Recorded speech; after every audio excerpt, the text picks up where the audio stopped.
बड़ी खबर है और बड़ी बातें आज फैसले को देखते हुए क्या सामने आई है, एक बार फिर से हम आपको बता दें, क्योंकि जिस तरीके से फैसला आया उसके मुताबिक चुनाव आयोग जम्मू कश्मीर में जल्द चुनाव कराए, ये बात कही जा रही है। और साथ ही महत्वपूर्ण ये कि 30 सितंबर 2024 तक चुनाव आयोग करवाए। कोर्ट की तरफ से यह साफ तौर पर कह दिया गया है, ज्यादा देर तक चुनाव को होल्ड नहीं रख सकते हैं। रवि, बिल्कुल, और इलेक्शन को लेकर अगर देखा जाए तो कोर्ट की तरफ से बड़ी ही महत्वपूर्ण बात ये कही गई। देखिए 2024 में लोकसभा चुनाव भी होने और उसके पहले भी एक तारीख तय कर दी गई है कि सितंबर के पहले ही चुनाव करा लिए जाए। बड़ी बातें क्या रही, 5 अगस्त 2019 का फैसला बना रहेगा, ये सुप्रीम कोर्ट ने अपने फैसले में कहा है। अनुच्छेद 370 एक अस्थायी प्रावधान था, ये हमेशा के लिए नहीं था, अनंतकाल के लिए नहीं था। 370 हटाने में वैध प्रक्रिया अपनाई गई, जो प्रोसेस था वो पूरी तरह से वैधानिक था। फैसले को रोका तो एकीकरण में दिक्कत होगी, देश के एकीकरण में समस्या होगी।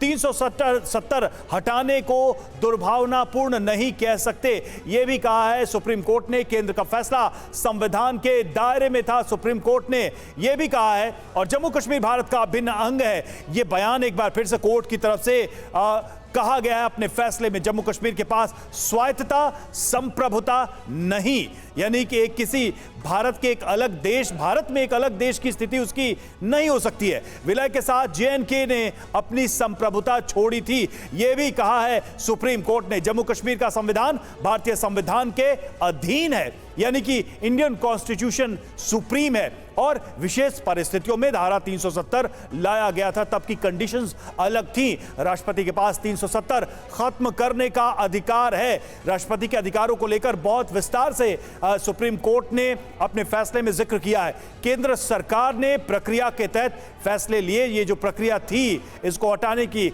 उसी का पालन किया गया।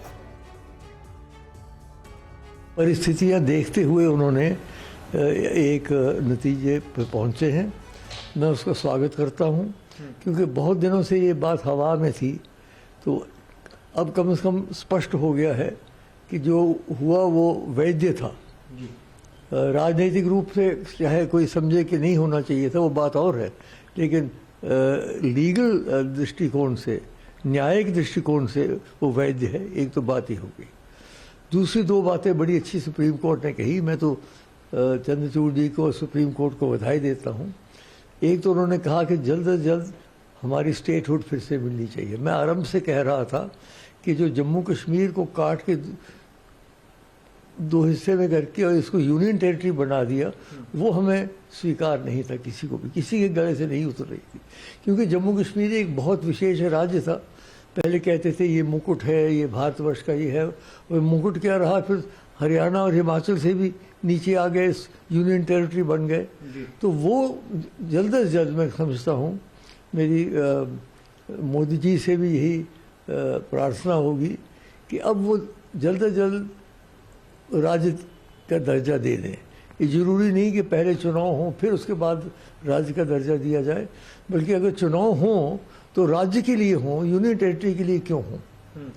तो दूसरी बात ये बनती है कि भाई इन्होंने ये कहा, और फिर उन्होंने ये कहा कि चुनाव हो जाने चाहिए सितंबर 2004 के। वो भी बहुत अच्छी बात है, क्योंकि बड़ी देर से चुनाव नहीं हुए हैं और कुछ से लगता था कि ये लोग कुछ इसको आगे चलाने की कोशिश की जा रही थी। तो ठीक है, अगले साल तक उन्होंने कार्य दे दिया, समय दे दिया है। तो ये मैं कहूँगा इसके बारे में मेरी प्रतिक्रिया। एक बात मैं इसमें और कह दूँ, मुझे पता है कि जम्मू कश्मीर के कुछ लोगों को ये निर्णय अच्छा नहीं लगेगा, लेकिन मेरी उनसे राय है, उनके हमदर्द होने के नाते, क्योंकि मैं भी तो जम्मू कश्मीर का ही हूँ। हमारा सारा अगर राज्य उभरा तो जम्मू कश्मीर की वजह से उभरा। तो उनसे मेरी प्रार्थना है कि अब वो इसको स्वीकार कर लें। अब कोई विरोध करने का लाभ नहीं है। अब वो राजनीति के लिए तैयार हो जाए। जब चुनाव हो तो चुनाव डट के लड़े, तो अपनी शक्ति जो है वो चुनाव में लगाएं, बजाय इसके कि इसके विरोधात्मक कार्यक्रम करें। ये मेरी उनसे व्यक्तिगत प्रार्थना है। और मैं जानता हूँ कि कई लोग बहुत दुखी होंगे, कई लोग बहुत प्रसन्न होंगे, कई लोग बहुत दुखी होंगे। लेकिन अब विश्व में कई बातें होती है जीवन में जो अच्छी भी लगती हैं लोगों को, बुरी भी लगती हैं। तो इसको अब स्वीकार कर लेना चाहिए सबको अच्छे हृदय से, ताकि जो बदमज़गी है जो एक कड़वाहट हो गई है वो दूर हो जाए और जम्मू कश्मीर के लोग फिर से हम आहंगी से और खुश असलूबी से प्रसन्नता से आपस में मिलकर रहे।